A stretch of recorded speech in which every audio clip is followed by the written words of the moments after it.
Tinira mo si B, ha? Nauna pala ako, ha? Yeah. Mataba daw na insecure si B. Tangina. Ano na maitsura ni Basya?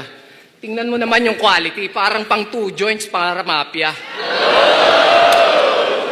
Mukha nga sasama kay Bugoy pag nakita to, eh. Alam mo kung bakit? Kasi pigang-piga na sa'yo, eh. Piga? Bugoy, piga? Ay, hindi, wag na. Yeah. Napansin nyo ba? Nung sinabi kong joker ako, biglang joker din to. Nung sinabi kong nag-gym ako, nag-gym na din to. Nung nag-clothing ako, nag-clothing na din to.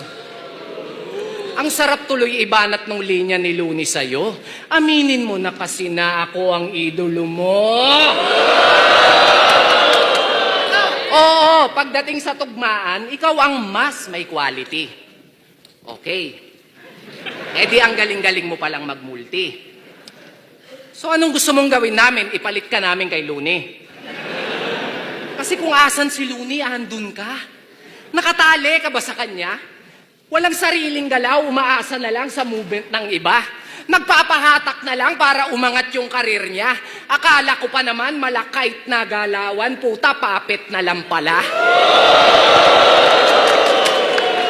O baka mamaya sabihin niya, kaya ka lang naman nag-ahon para yung career mo makabangon pa. Talaga ba?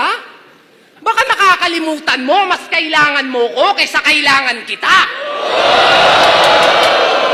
Huwag mo nang itanggi pa. Alam mo yan sa sarili mo. Pag binigti kita gamit ID, huwag ka magre-reklamo. Total, sanay ka namang sumabit sa pangalan ko. Tapos galit na galit ka kay Makagago. Seryoso? Ang tanong ko, bakit?